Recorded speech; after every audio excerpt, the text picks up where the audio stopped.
Hello and welcome to another video. I'm sorry it's so gloomy in this room. It's a really gloomy and dull day, unfortunately. I've tried to set my camera up near the window to try and get some natural light, but I've got a feeling it still might be a little bit, sort of dim. Hopefully the content won't be though, so keep fingers crossed. So what I wanted to do is just talk through a few of the recent purchases, both physical books and audiobooks, just to give a little bit of an update on what I'm reading at the moment and what I plan to read to finish off the year. It's been a pretty good year for reading, to be honest. I've been a little bit late to a lot of the books that I'm going to be talking about in the next few weeks. There's one book that I'm going to leave out of this pile because I want to do a whole video on it because it's just so great. But it's been out for like years, so no one's going to be surprised. But that's Richard Osman's The Thursday Murder Club. I read it for the first time like 2 months ago. Now, I don't have any excuses of why I was so late, but it was amazing and definitely worth the amount of hype that the book got. I'm hoping to get the sequel for Christmas. That just came out. So yeah, I'm really looking forward to that. It's literally the only thing I asked for. So there's going to be some tears if I don't get it. Anyway, nonetheless, so a few weeks ago, 2 weeks ago, maybe less than 2 weeks, I was in London. I went down to see an art exhibition and a few other things that while I was down there, and I popped into my favourite Waterstones, which is in Hampstead actually, not everybody's favourite, but I really like it. I like the cafe upstairs as well. And I just so happened to be there when this book was on the shelves. It is Stephen Fry's Ties. Now, I have no real opinion on neckties, if I'm honest with you, but if it's got Stephen Fry's name on it, I'm gonna pick it up because I just think he's marvelous, and I like reading things about people's passions, and I like, all it takes is just someone to be passionate about anything and I'm hooked.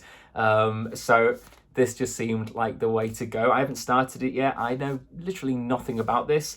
Apparently Stephen Fry during lockdown renewed his love of ties and decided to write a book about it, and it's a pretty big book to say that it's based on neckties, but you may have noticed it's also a signed copy. Ooh, can't pass up on that, and it's Stephen Fry's just signed it right there, or the plate that he signed is just right there. I have another, I have Mythos signed, I believe, or Heroes, one of them. I've got a signed copy just on the bookshelf behind me. But yeah, I'm not quite sure when I'll get around to this one, but I definitely will do. There's a really great quote from P.G. Wodehouse, who I love, by the way. On the top, on the front, it says, "What do ties matter, Jeeves, at a time like this? There is no time, sir, at which ties do not matter." I like that. I like that a lot. From Jeeves and Wooster, P.G. Wodehouse. Yeah, so this is the first one that I picked up. No, it isn't. I don't know what order I picked this up in the list that I'm about to show you, but it's the first one I'm showing you today. So that's Stephen Fry's Ties. So let me know if you've read it already and let me know your thoughts. I will do an update when I get into it. There's a lovely little picture of a cartoon necktie just right there. Lovely stuff. So I think we'll have an audiobook next. So an audiobook that I'm about halfway through, so I'm not going to talk much about it because I'll do a separate video on it. But it is Drawn Together by Z.A. Maxfield. Have I got that right? So for my work, I narrate a lot of romances and eroticas and that sort of thing. So I always like to see what's available, either, what I can pick up on my credit, or this new Audible Plus thing, which gives you access to hundreds of titles free, included with your membership, that you can download. That's a fantastic idea, by the way. I don't know why it's taken them so long to do it, but it's really great. There's some really good stuff on there. There's like the George Orwell collection and loads of stuff narrated by Stephen Fry. Just some fantastic books included on there, and they're adding them all the time. So I picked up Drawn Together because I like to see, as a mainly romance narrator, I like to see what's out there, and I like to see what, what's kind of getting really good reviews and what's sort of being spoken about really highly, just to see if I can get any tips from how to narrate it, that sort of thing, just to keep myself in the scene. And this, because I do so many romances for work, I don't tend to read that many for pleasure, but this one just sucked me in. As I say, I'll leave the premise of the story for my full review. But just on the off chance, plus I don't like spoiling stuff for people, because I think sometimes on these videos people go into way too much detail. I'm like, don't tell me that, that'd be a spoiler. Anyway, Drawn Together is narrated by Greg Bordeaux.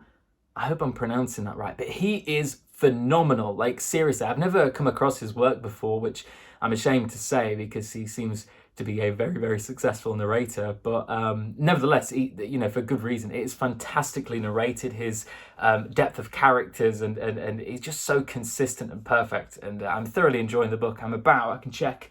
I have about 3 hours left. I think it's about 7-8 hours long. So doing pretty good. Started it a few days ago. But yeah, so listen to that on my walks and my commutes and such. But yeah, it's a really great book. If you are into romances, romance, that sort of thing, I think you will really, really enjoy it.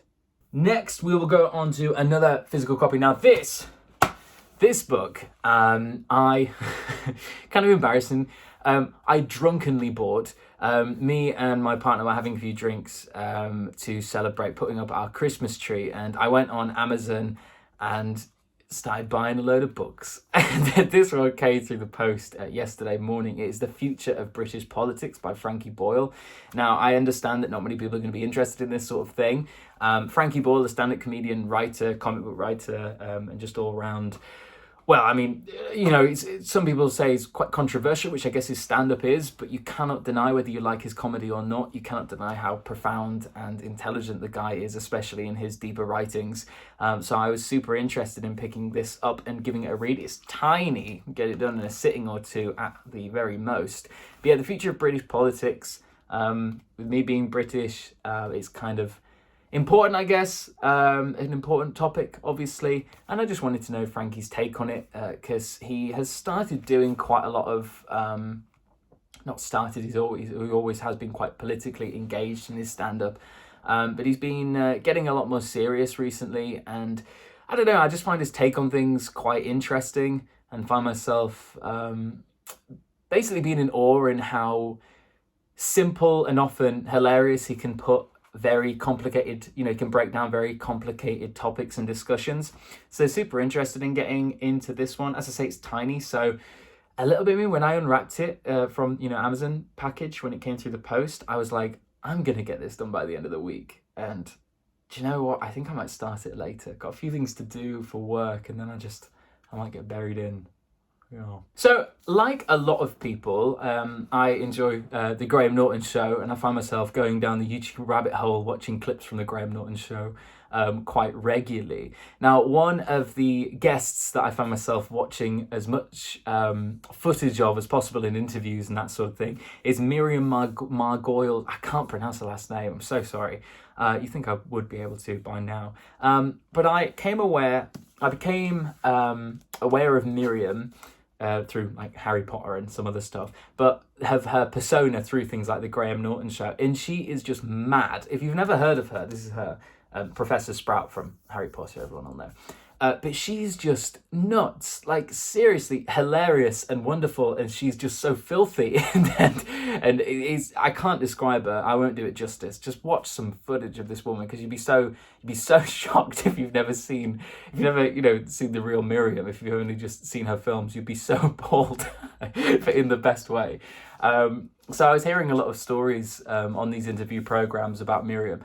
And then when I saw her autobiography come out, I love autobiographies, by the way, it's probably my favorite genre of all time. I just couldn't pass it up. I just thought this'll just be, atrocious, but in just the best way possible. There's some pictures there of her. Look, Professor Sprout. Yay. I think that's Professor Sprout. Looks like it.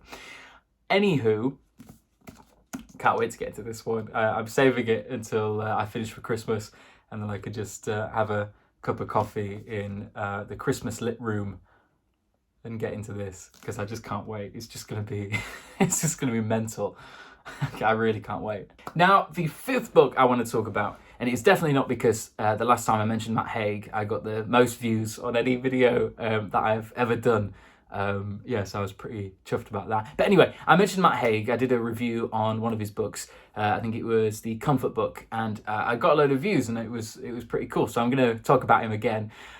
So you may be aware that Matt Haig's very, very popular Christmas book, A Boy Called Christmas, is not only very popular in audiobook and print book format, it's also been made into a film with like a plethora of like the best actors ever, and that's going to come out in cinemas, I think, in very soon, actually, just before Christmas, as you would imagine.